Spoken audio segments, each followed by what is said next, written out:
God directs our steps. Pag-usapan po natin yan sa devotion natin na ito.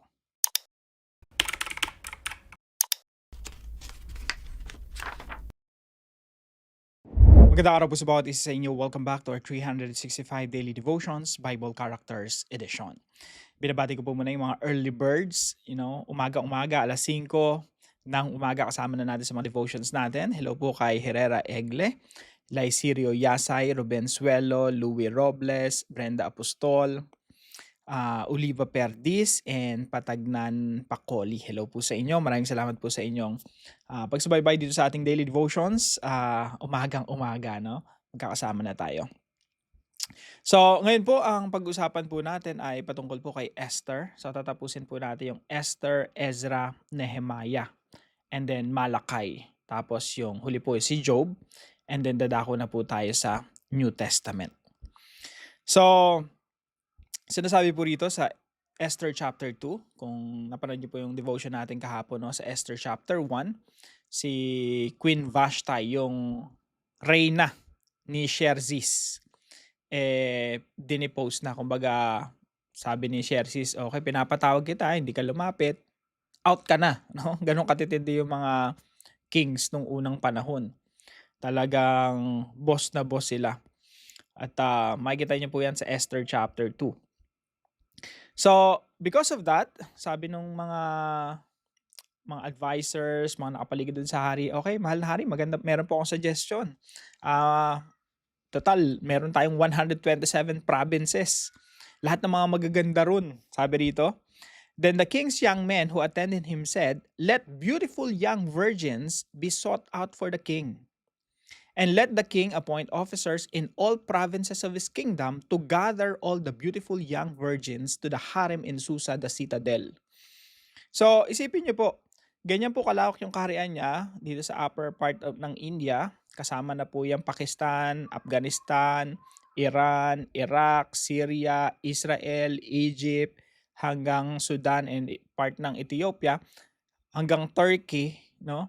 Ganyan po kalawak yung kanyang kaharian, 127 provinces all in all. Sabi ng mga mga advisors niya, sige, pahanap tayo ng lahat ng mga magagandang babae, dalhin lahat dito yan sa citadel, dito sa Susa. Saan naman po yung Susa? Dito po yan, mga kapatid. Yan po yung dito po nakatira dati sila Xerxes. Ayan, yan yung kaharian nila, kaso nga lang ganyan na itsura. No, puro parang disyerto na talaga. So, sabi po rito, sa verse 5, pinakilala po rito si Mordecai. Si Mordecai po ay uncle ni Hadassah. Sino po si Hadassah? Siya po si Esther. Si Esther po, sabi rito sa Bible, napakaganda. No? So, si Esther ay napakagandang dilag na later on, na-discover, na nakasama sa harem. Alam niyo po yung preparation bago ka humarap sa king. So, ang daming kinolekta, no? Ganun. Kinokolekta lang yung mga babae during the time, lalo na pag hari ka. Daming koleksyon. Tapos isang beses ka lang haharap sa hari. Isang gabi lang. Pag ayaw ng hari sa'yo, out ka na. Pwede kang lumapit ulit sa hari kung ipapatawag ka. So, tingnan natin dito. Basahin lang natin, no? Now, when the turn came for each young woman to go into King Ahasuerus or Xerxes, after being 12 months under the regulations for the woman. So 12 months yung pagpapaganda. Since this was the regular period of their beautifying, 6 months with oil of myrrh and 6 months with spices and ointments for women. Anong klase yun, no? Kung ano-anong pagpapaganda at pinapahid sa katawan, after 12 months tsaka ka palang makakaharap sa hari. Tapos sabi dito, after mong humarap sa hari, meron kang mag-spend ka ng isang gabi doon sa hari. Sabi dito, she would not go into the king again kapag di ka nagustuhan ng hari, unless the king delighted in her and she was summoned by name. Ibig sabihin, pag nalampasan na ng hari, wala na. No? Pag hindi na pinatawag. Pero pagdating dito sa verse 17, sabi dito, the king loved Esther more than all the women. Sa dami ng mga babae ng hari, siguro by the hundreds or thousands. Sabi rito, si Esther yung favorite niya. The king loved Esther more than all the women. And she won grace and favor in his sight more than all the virgins, so that he set the royal crown on her head and made her queen instead of Vashti. So ginawa siyang reyna. Si Mordecai on the other hand, na-discover niya na may papatay doon sa hari. Tapos isinumbong niya kay Esther, si Esther sinabi doon sa hari. So ito po yung chapter 2.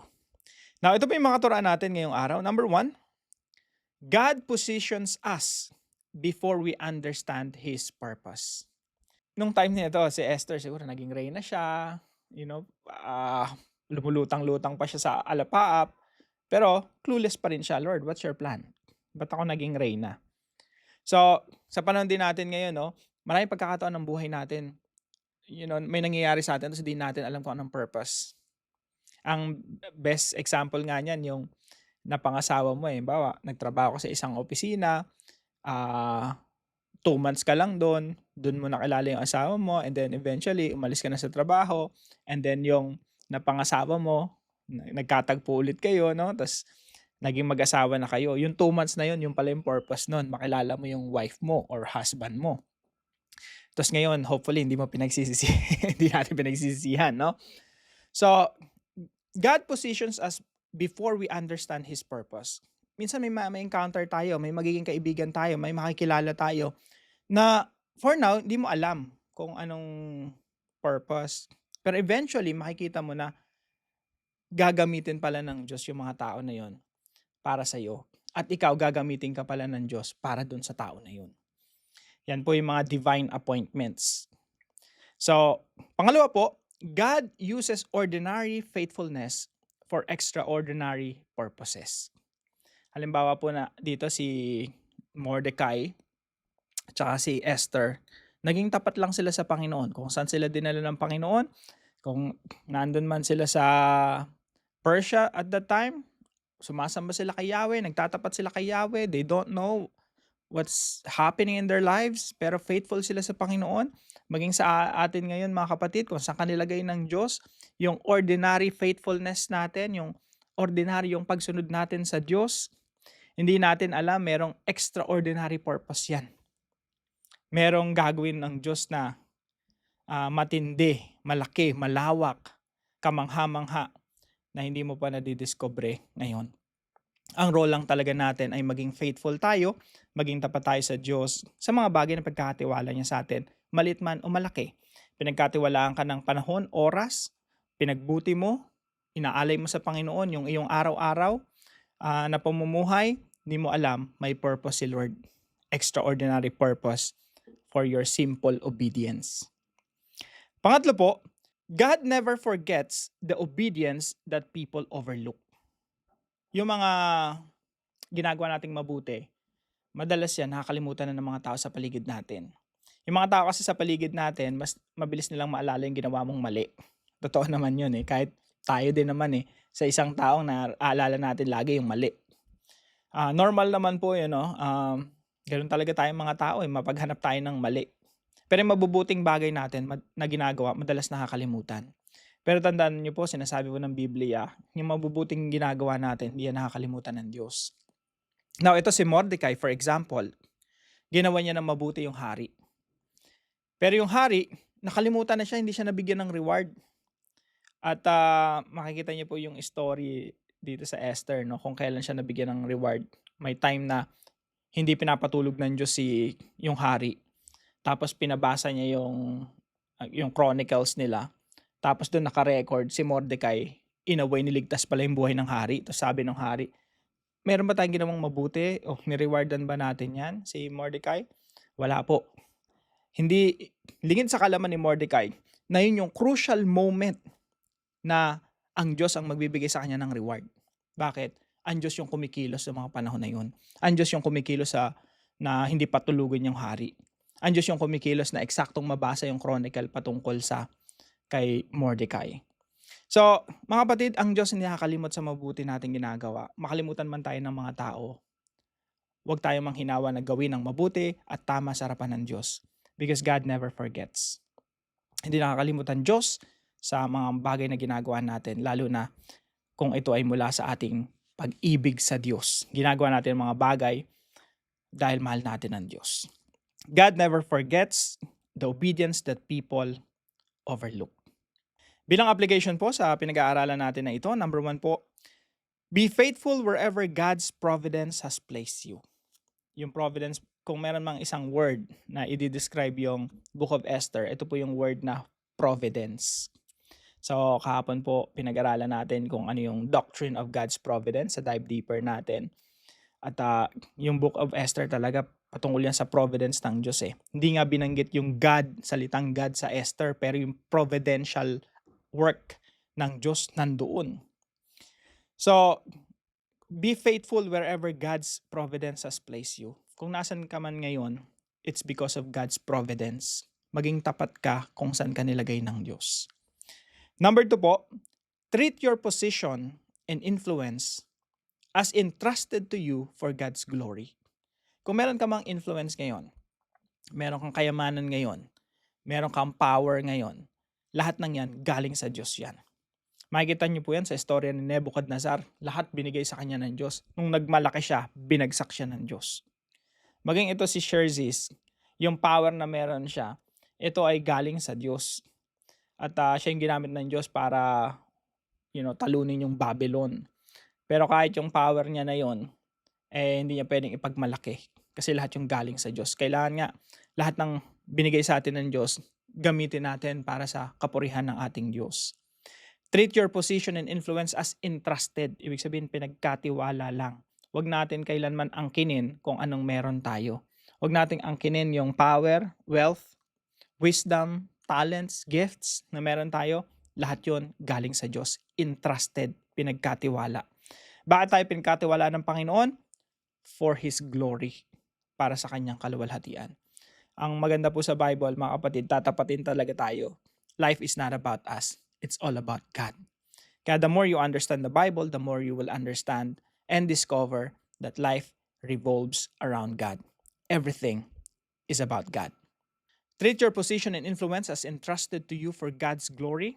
At pangatlo po, keep doing what is right before God. Tandaan natin, ang Diyos natin ang ating boss. Sa lahat ng ginagawa natin, siya yung boss natin, siya yung piniplease natin, siya yung pinapasaya natin. Sa Kanya tayo naglilingkod. So keep doing what is right before God. And trust Him with the reward. So, ang nagre-reward talaga sa atin, ang ating Diyos. Kung meron man tayong ginawa para sa Kanyang kapurihan, hayaan na natin si Lord ang mag-reward sa atin. Pero wag nating isipin na gagawa tayo ng mabuti para ma-promote tayo. Gagawa tayo ng mabuti para makita ng mga tao, para tumanggap tayo ng papuri sa kanila o reward sa mga tao. Tandaan natin, meron lang tayong isang boss. Meron lang tayong isang sinusunod. Meron lang tayong isang pinapasaya. Meron lang tayong isang pinaglilingkuran. At yun po ang ating Diyos. At siya po ang nagre-reward sa atin.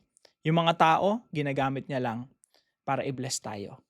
At tayo rin, ginagamit ng Diyos para i-bless yung iba. At lahat po ng ito ay para sa kapurihan ng Diyos. Para po sa ating discussion, what experiences from your past are starting to make sense now? Marami tayong naranasan sa nakalipas na it doesn't make sense. Hindi mo maintindihan ba't nangyayari. Pero ngayon ay nakikita mo na yung purpose ng Diyos. At ngayon nagpapasalamat ka sa Panginoon. Ako, talagang nagpapasalamat ako sa Panginoon kasi mga 10 years from now, more than 10 years from now, bumalik ako dito sa Pilipinas. At yun yung direction sa akin ng Lord. God directed my steps. And eventually, ngayon, nagpapasalamat ako sa Panginoon kasi every time na makikita ko yung mga anak ko, providence to ng Diyos eh. At kung hindi nangyari yon, hindi ako bumalik dito sa Pilipinas, nagpunta ako sa ibang bansa, wala sana yung mga anak na nakikita ko ngayon. At para po sa ating dive deeper, pag-usapan po natin yung providence, Joseph, Esther, and Jesus. Tayo po'y manalangin. Heavenly Father, thank you for your wise and sovereign providence in my life. Teach me to be faithful wherever you have placed me, even when I don't fully understand your purpose. Help me see every position, opportunity, and influence as something entrusted to me for your glory rather than my own. Give me courage to keep doing what is right, even when no one notices or appreciates my obedience. Guard my heart from seeking human recognition and help me trust you with every outcome and reward. May my ordinary faithfulness serve your extraordinary purposes and ultimately bring honor to Jesus. Amen and amen. Maraming salamat po sa bawat isa sa inyo na sumusubaybay po dito sa ating daily devotions. I hope na nagiging pagpapala po ito sa atin at lalo po tayong nalalapit sa ating Panginoon. Again, maraming salamat po sa inyo at makita-kita tayong muli bukas alas 5 ng umaga dito po sa ating daily devotions and dive deeper videos.